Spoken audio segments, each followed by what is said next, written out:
മാലേഗാവ് സ്ഫോടന കേസിലെ പ്രതി പ്രജ്ഞാ സിംഗ് ഠാക്കൂറിന് ഹിന്ദു വീർ അവാർഡ് നൽകാൻ ബോംബെ ഹൈക്കോടതിയുടെ അനുമതി. മാർച്ച് 30-ന് മാലേഗാവിൽ ഗുഡി പദ്വയിലാണ് പരിപാടി. മജിസ്ട്രേറ്റ് കോടതി അനുമതി നിഷേധിച്ചതിനെതിരെ സകാൽ ഹിന്ദു സമാജ് എന്ന സംഘടനയാണ് ഹൈക്കോടതിയെ സമീപിച്ചത്. വിവരങ്ങളുമായി ഇപ്പോൾ ഷപ്ന സിയാദ് ചേരുന്നു ലീഗൽ ഡെസ്കിൽ നിന്നും. ഷപ്ന, ഏതായാലും പ്രജ്ഞാ സിംഗ് ഠാക്കൂറിന് ഹിന്ദു വീർ അവാർഡ് നൽകാൻ ബോംബെ ഹൈക്കോടതിയുടെ അനുമതിയാണ് ഇപ്പോൾ വന്നിരിക്കുന്നത്.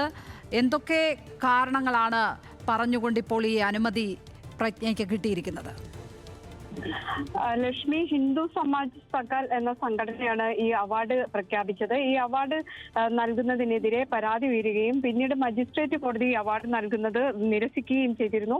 പിന്നീട് ഈ സംഘടന ഹൈക്കോടതിയെ സമീപിച്ചു. ബോംബെ ഹൈക്കോടതിയാണ് ഇപ്പോൾ ഈ അവാർഡ് നൽകാൻ അനുമതി നൽകിയിട്ടുള്ളത്. കോടതി അതിന് കാരണമായി പറയുന്നത് ആവിഷ്കാര സ്വാതന്ത്ര്യം, അതുപോലെ അഭിപ്രായ സ്വാതന്ത്ര്യം, ഇത്തരത്തിലുള്ള കാര്യങ്ങൾ ഭരണഘടന ഉറപ്പു നൽകുന്ന മൗലിക അവകാശങ്ങളിൽ പെട്ടതാണ്. അതുകൊണ്ട് തന്നെ ഇത്തരം ഒരു അവാർഡ് നൽകുന്ന ഒരു ചടങ്ങ് നിരസിക്കാനാവില്ല, ആ അനുമതി നിഷേധിക്കാനാവില്ല എന്ന് കോടതി പറയുന്നുണ്ട്. അതോടൊപ്പം തന്നെ കോടതി ചൂണ്ടിക്കാണിച്ചിട്ടുള്ള മറ്റൊരു കാര്യം, ഈ ചടങ്ങിനിടെ മറ്റ് അനിഷ്ട സംഭവങ്ങൾ ഉണ്ടാകരുത്, അത് പോലീസ് ഉറപ്പുവരുത്തണം.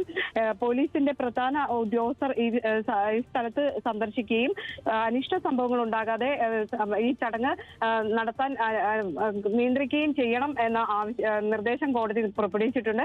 ഏതായാലും മാർച്ച് 30-നാണ്, അതായത് റംസാന് തൊട്ട് തലേദിവസമാണ് ഇത്തരം ഒരു ചടങ്ങ് നടക്കുന്നത്. മാലേഗാവിലെ ഗുഡി പദവിയിലാണ് ഇത്തരം ഒരു പരിപാടി. ഈ പരിപാടിക്കെതിരെ വലിയ ആക്ഷേപം ഉയർന്നിരുന്നു. തുടർന്നാണ് മജിസ്ട്രേറ്റ് കോടതിയിൽ പരാതി എത്തുന്നത്. മജിസ്ട്രേറ്റ് അനുമതിയെ തുടർന്നാണ് ഹൈക്കോടതിയെ സമീപിച്ചത്. ഷപ്ന സിയാദാണ് ലീഗൽ ഡെസ്കിൽ നിന്നും വിവരങ്ങൾ പങ്കുവച്ചത്.